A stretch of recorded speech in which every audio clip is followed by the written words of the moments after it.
Assalamualaikum warahmatullahi wabarakatuh.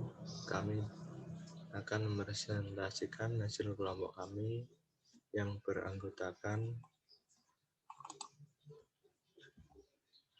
Eka Nurul dengan NIM 2020-53166, Andika Zenis Fahesa 2020-53184, Hamita Oktaviana 2020-53206, dan Friska Fadila dengan NIM 2020-53222 dengan tema persediaan barang di PT Apparel Bank Indonesia Semarang dengan dosen pembimbing Nur Latifah M.Com. Sejarah perusahaan PT Apparel Bank Indonesia berdiri sejak 9 Agustus 2011 di Semarang, Jawa Tengah, Indonesia. PT Apparel Bank Indonesia berada dalam naungan BPI Group dan didukung oleh Tripurta Group. PT Apparel Bank Indonesia merupakan joint venture antara BPI Group dengan Liberty Group atau Thailand yang bergerak di bidang garment.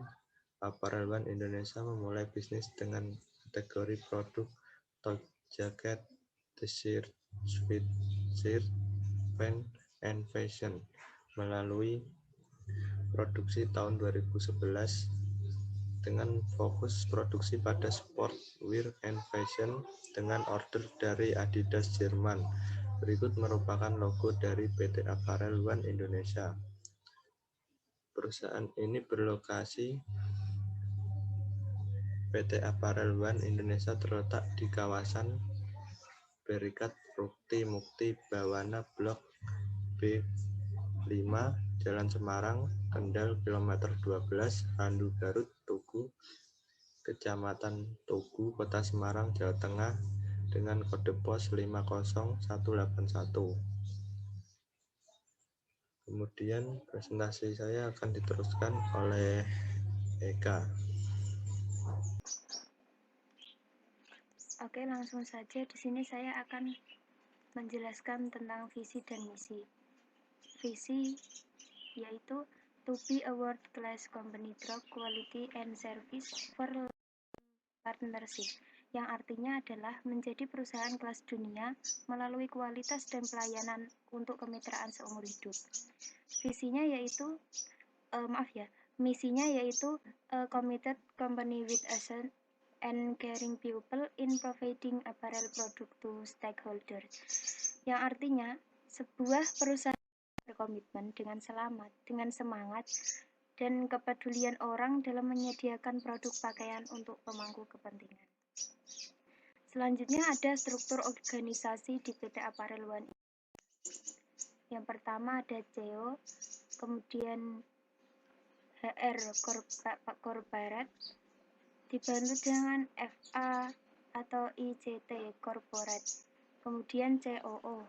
Nah, dari COO kemudian ke Merchandising Planning, AOI 1 FM, kemudian AOI 2 FM, kemudian Manufacturing Excellence. Nah, ini satu-satunya dari struktur tadi ya. CEO yaitu Chief Executive Officer, merupakan jabatan untuk jajaran eksekutif tertinggi dalam suatu perusahaan. Tugas dari CEO yaitu bertanggung jawab atas berjalannya perusahaan. Setiap keputusan yang diambil oleh CEO dan harus berani bertanggung jawab. Kemudian ada FICT. Tugasnya yaitu mengurus segala sistem teknologi informasi secara korporat atau keseluruhan. Kemudian ada juga HR Corporate atau Human Resource Corporate. Tugasnya adalah mengurus segala sesuatu yang berhubungan dengan tenaga kerja. Yang keempat ada COO, artinya Chief Operating Officer, bertugas sebagai Wakil Presiden Operasi, ditugaskan untuk memberikan kepemimpinan, manajemen, dan visi untuk memastikan bahwa bisnis memiliki orang-orang yang efektif, kontrol operasional, dan prosedur administrasi dan pelaporan yang berlaku.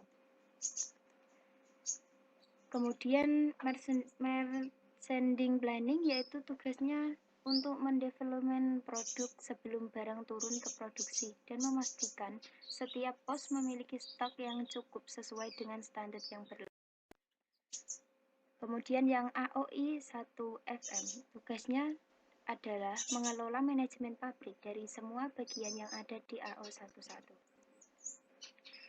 Yang kedua, I2FM, tugasnya dan wewenang factory manager adalah mengelola manajemen pabrik dari semua bagian yang ada di AOI2.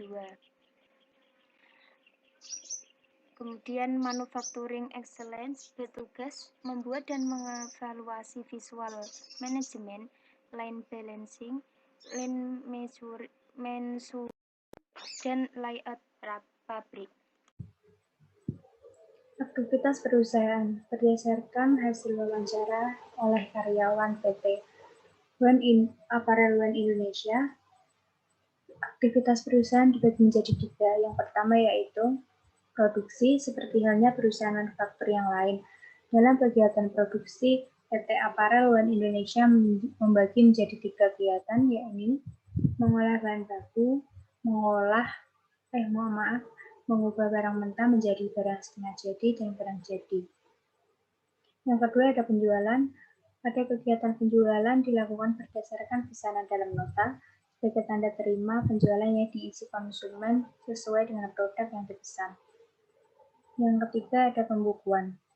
Bagian pembukuan pada PT Apparel One Indonesia dilakukan sesuai dengan kaidah pembukuan akuntansi perusahaan manufaktur sebagai laporan harga pokok produksi, laporan laba rugi, laporan neraca, dan laporan perubahan modal. Yang selanjutnya ada kendala manajemen PT Apparel One Indonesia. Hasil dari wawancara dari karyawan tersebut yakni ada selisih persediaan atau stok kerap terjadi saat dilakukan stok opnam. Kondisi barang yang disimpan di dalam gudang tidak selalu dalam kondisi yang baik. Ada barang yang memiliki batas waktu penyimpanan hingga penyusutan. Barang yang dimaksud adalah pewarna pakaian, benang, dan lain sebagainya. Jika hal ini terjadi, maka barang yang mengalami penyusutan tidak dapat lagi digunakan dan akan berakhir di tong sampah. Hal inilah yang mempengaruhi stok barang gudang, berbeda antara pemeriksaan fisik dan pencatatan sistem. Yang kedua ada salah pengelolaan. Selain perhitungan fisik dan pencatatan, ada kesalahan yang sering terjadi akibat pengelolaan gudang secara manual dan tradisional. Solusi. Berdasarkan wawancara yang telah dilakukan dengan karyawan PT Apparel One Indonesia, solusi yang dilakukan untuk mengurai masalah di atas adalah menggunakan sistem informasi akuntansi yang memadai. Manfaat sistem informasi akuntansi persediaan barang. Yang pertama ada people.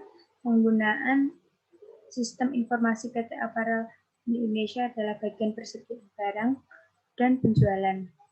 Bagian penjualan ditugaskan untuk membantu bagian persediaan barang dilakukan perhitungan persediaan. Prosedur sistem informasi akuntansi PT Apparel One Indonesia terdiri dari 3 langkah, yaitu pengumpulan data, pengolahan data, dan penyimpanan data.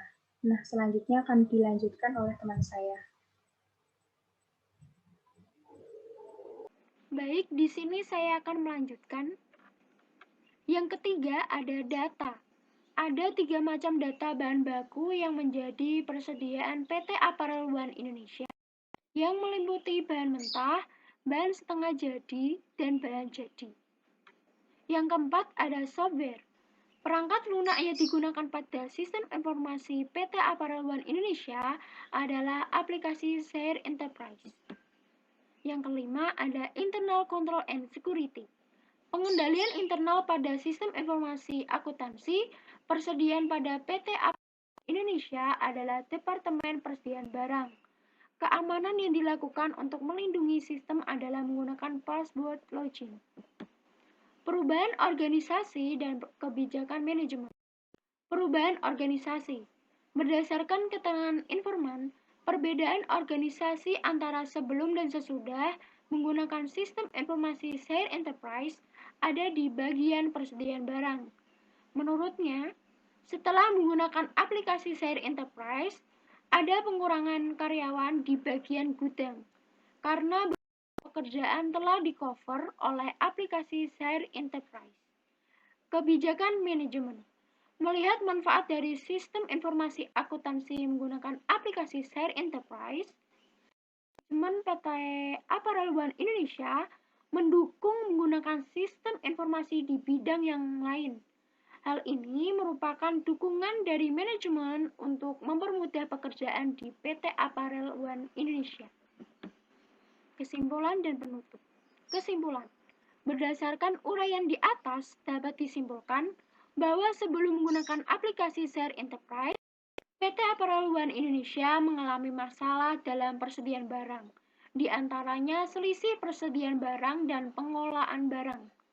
Untuk mengatasi hal tersebut, PT Apparel One Indonesia menggunakan sistem informasi akuntansi dengan aplikasi Share Enterprise. Hasilnya, PT Apparel One Indonesia tidak mengalami masalah persediaan barang seperti sebelumnya. Penutup, demikian makalah ini kami buat. Kami menyadari bahwa dalam proses pengumpulan data, penyusunan data, hingga penyajian data masih jauh dari sempurna. Untuk itu, kami mengharapkan kritik dan saran agar lebih baik untuk penulisan ke depannya. Sekian dari saya ucapkan, terima kasih. Apabila ada kesalahan, mohon dimaafkan. Wassalamualaikum warahmatullahi wabarakatuh.